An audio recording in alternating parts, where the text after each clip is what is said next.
नमस्कार दोस्तों, दैनिक रोजगार समाचार पेपर की इजारा फटाफट बड़ी खबरों में आपका स्वागत है। इजारा प्रमुख खबरों को विस्तार से देखने से पहले आपसे निवेदन है कि देव एकेडमी को सब्सक्राइब जरूर करिएगा।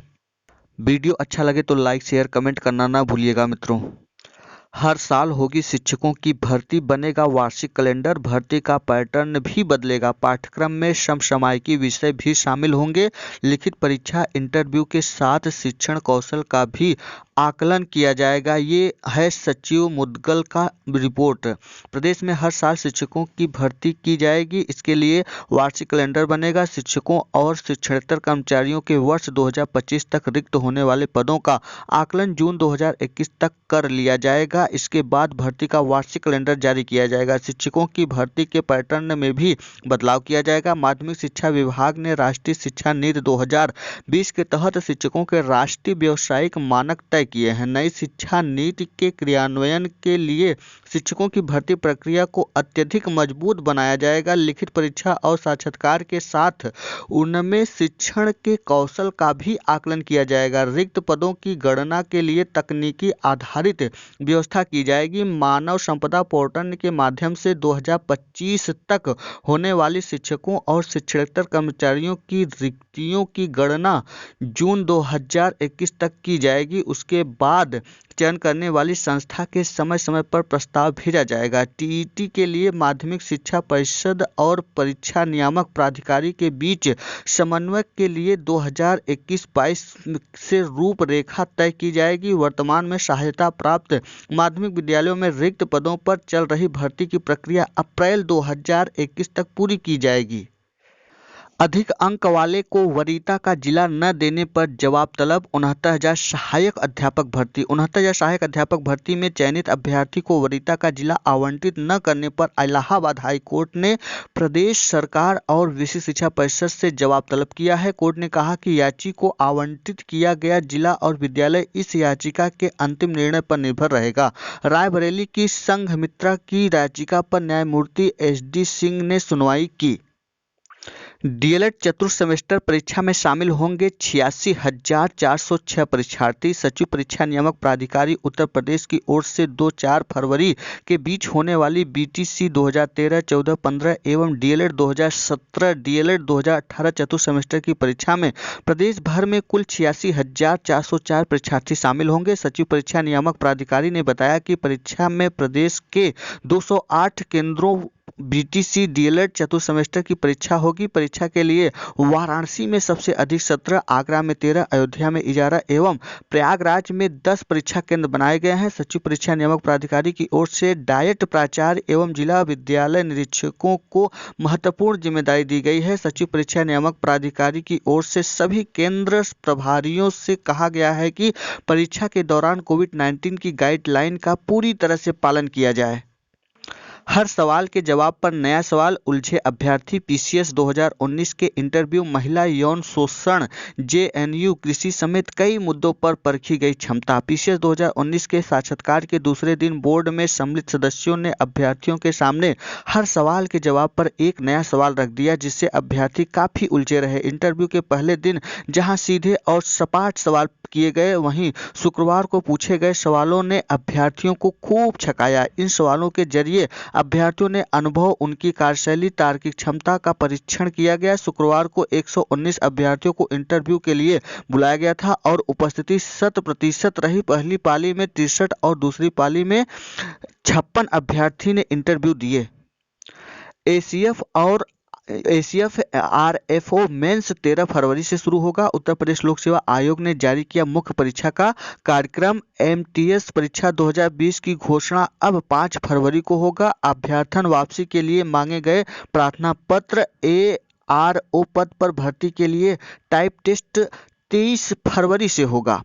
सहायक वन संरक्षक ACF क्षेत्रीय वन अधिकारी RF 2020 की मुख्य परीक्षा 13 से 26 जनवरी तक आयोजित की जाएगी। उत्तर प्रदेश लोक सेवा आयोग UPPSC ने शुक्रवार को परीक्षा का कार्यक्रम जारी कर दिया, जो आयोग की वेबसाइट पर भी उपलब्ध है। सुप्रीम कोर्ट ने पूछा, सिविल सेवा में अब अतिरिक्त मौका क्यों नहीं? केंद्र सरकार व यूपीपीएससी की अपना पक्ष रखने का दिया निर्देश। गोद लेने के लिए एक समान कानून की मांग वाली याचिका पर केंद्र को नोटिस। अस्थायी कमीशन अनुपालन को लेकर महिला सैन्य अधिकारियों की दिक्कतों पर नाराजगी।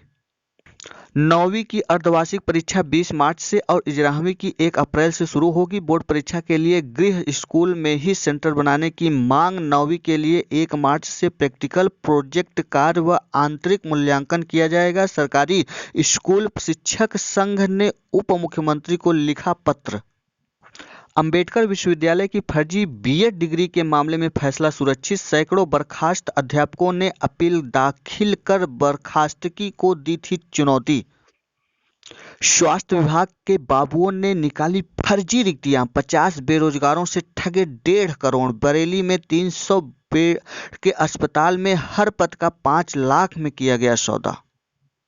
ऑनलाइन नियुक्ति पत्र से स्कूलों में नहीं मिल रही तैनाती। 3 महीने से तैनाती के लिए भटक रहे कई नवनियुक्त शिक्षक। जिन नवनियुक्त शिक्षकों को स्कूलों में तैनाती नहीं मिल पाई है, उनके लिए शासन में कार्यवाही चल रही है। उन्हें जल्द नियुक्ति दी जाएगी। ये बात डॉक्टर दिनेश शर्मा उप मुख्यमंत्री के द्वारा आया हुआ है।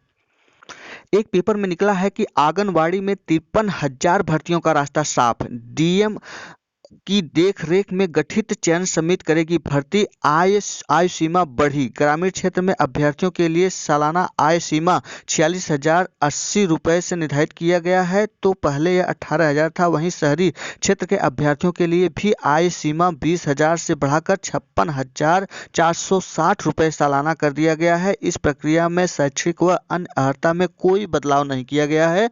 बाल विकास सेवा एवं पुष्टाहार विभाग में आंगनबाड़ी कार्यकर्ता, मिनी आंगनबाड़ी कार्यकर्ता और सहायिका के रिक्त करीब 53,000 पदों पर भर्ती का रास्ता साफ हो गया है। मानदेय आधारित इन भर्तियों के लिए नए सिरे से चयन प्रक्रिया का निर्धारण किया गया है। जल्द ही आईसीडीएस निदेशालय द्वारा इस तीनों पर भर्ती की प्रक्रिया शुरू की जाएगी। चयन प्रक्रिया तय न होने से नहीं हो पा रही थी आंगनबाड़ी में भर्तियां। जिलेवार रिक्तियों का ब्यौरा डीएम को उपलब्ध कराने का निर्देश। चयन समिति में शामिल होंगे महिला अधिकारी। सिर्फ परिषदीय स्कूलों पर खर्च होगा पार्षद कोटा। नगर आयुक्त ने जारी किया निर्देश। निजी स्कूलों पर नहीं खर्च कर सकेंगे पैसा। स्कूल है नहीं, मदरसे का जिक्र नहीं। मौखिक चल रहा काम, प्रस्ताव पास कराया जाए। पार्षद मांग रहे सांसद विधायक निधि की तरह छूट। 250 स्कूलों पर खर्च होते हैं 18 करोड़ रुपए। कहीं आपका दबाव तो नहीं है? वार्ड विकास निधि की चौथी किस्त के सिर्फ परिषदीय स्कूलों में ही मरम्मत और जन सुविधाओं का काम कायाकल्प योजना के तहत कराया जा रहा है। अन्य किसी तरह से प्राइवेट स्कूलों में वार्ड विकास निधि को खर्च नहीं किया जा सकेगा। अजय द्विवेदी ये नगर आयुक्त हैं, उनके द्वारा ये बयान आया है। पीएम स्वनिधि योजना के हजारों प्रार्थना पत्र लंबित। डीएम ने बैंकों को दिया 1 सप्ताह का अल्टीमेटम। अब टोल प्लाजा से होगी ओवरलोड वाहनों की निगरानी। तृतीय सेमेस्टर का रिजल्ट अधूरा। डीएलएड 2018 अगली परीक्षा 2 से बाहर होंगे हजारों। रिजल्ट में फेल तो कैसे करे आवेदन? ये बात आपका आ रहा है डीएलएड से संबंधित न्यूज की। प्राथमिक स्कूलों में शिक्षक बनने की प्रशिक्षण प्राप्त डीएलएड के परिणाम को लेकर अभ्यर्थी परेशान है। डीएलएड 2018 बैच के तृतीय सेमेस्टर का परिणाम अब तक पूरा नहीं हो सका है। बड़ी संख्या में अभ्यर्थियों के आंतरिक मूल्यांकन के अंक दर्ज नहीं है, जिससे रिजल्ट में वे फेल हैं। रिजल्ट दुरुस्त न होने से वे 2 फरवरी से होने वाली परीक्षा के लिए आवेदन भी नहीं कर पा रहे हैं।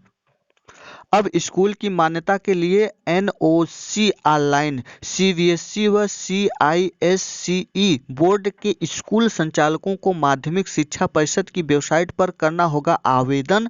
मानक पूरे होने पर ही आगे बढ़ेगी प्रक्रिया। 35 साल की सेवा, रिटायरमेंट के बाद नियुक्ति अवैध करार। 2002 के शासनादेश के आधार पर नियुक्ति अनियमित।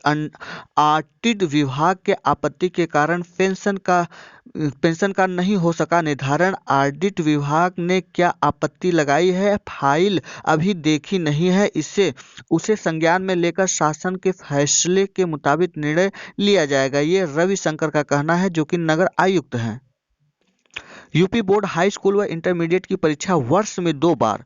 वर्ष 2023 से विद्यालयों को मिलेगा मौका, बढ़ा सकेंगे नंबर। इंग्लिश मीडियम के सेक्शन भी खुलेंगे। 10 मार्च से कॉलेज व विश्वविद्यालय खोलने की तैयारी शुरू। अब विश्वविद्यालय और कॉलेजों को भी खोलने की तैनाती शुरू कर दी गई है। फिलहाल इन्हें 10 मार्च से खोलने की योजना बनाई गई है। हालांकि शोध कार्य और परीक्षाओं के लिए इन्हें फरवरी में ही खोला जा सकता है। शिक्षा मंत्रालय और यूजीसी ने इसके लिए रणनीति योजना पर काम शुरू कर दिया है। राज्यों से भी इसे लेकर सुझाव मांगे गए हैं। कोरोना संक्रमण के चलते विश्वविद्यालय और कॉलेज पिछले साल मार्च से ही बंद पड़े हैं। सभी राज्यों में स्कूल खुल गए हैं।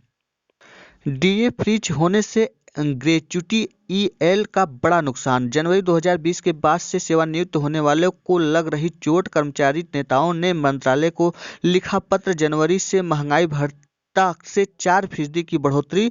डीए फ्रीज करने पर नाराजगी, एक और प्रदर्शन।